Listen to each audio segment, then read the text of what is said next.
Frères et sœurs, chers paroissiens et amis, à l'époque de Jésus, comme à de nombreuses époques et en de nombreux lieux, on croyait à l'action des démons, forces spirituelles ou physiques, responsables de tout ce qui se détraquait dans l'être humain, la famille, la société.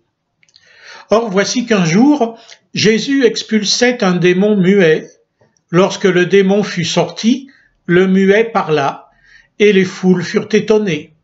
Mais quelques-uns d'entre eux dirent « c'est par Belzéboul ». Cet extrait de l'Évangile selon Luc nous apprend beaucoup de choses.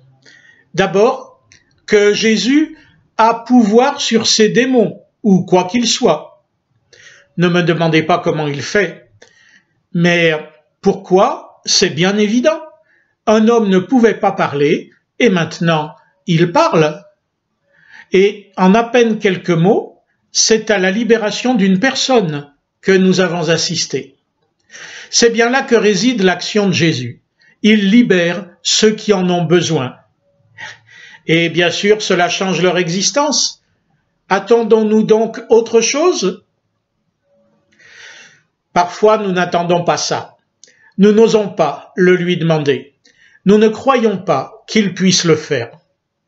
Ou bien nous le lui avons demandé d'autres fois, mais il ne l'a pas fait, nous n'avons rien vu venir, alors nous ne demandons plus, nous ne croyons plus que la puissance de Dieu soit une puissance libératrice pour les petites gens comme nous.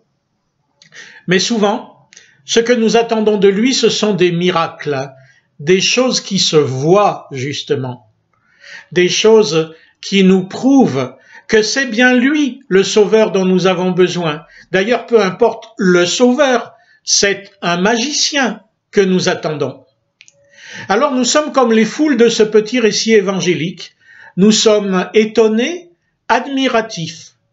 Tout comme en politique ou en affaires, ou même seulement devant la télé, nous rêvons et applaudissons ce qui est puissant, jeune, riche et beau. Bref, nous aimons ce qui brille. Ou bien, nous sommes jaloux, autre face du même sentiment. Et ce sont bien des membres de cette foule qui vont contester la vérité du geste. Pas de vraie libération, c'est un illusionniste. La preuve, nous n'y arrivons pas. Nous qui sommes croyants, nous sommes impuissants. En fait, ce qui est au centre de notre préoccupation, c'est nous-mêmes. Pas Jésus, pas l'homme qui était en manque, qu'il ait retrouvé ce qui lui manquait nous importe peu. Pourtant, l'évangéliste nous le dit, le muet parla. Et si nous aussi, comme Jésus, nous nous préoccupions des gens qui sont en manque? Et si nous aussi, comme Jésus, nous leur offrions ce que nous sommes capables de leur offrir à notre niveau, à notre manière? Jésus n'en a rien à faire, ni des miracles, ni des magiciens. Il s'occupe des gens. Il s'intéresse aux vrais gens. Et si nous cessions d'attendre de lui ce que nous rêvons d'être pour simplement attendre de lui ce dont nous avons besoin, reconnaissons donc nos mutismes afin que par lui nous puissions retrouver la parole, la sienne. Bonne semaine!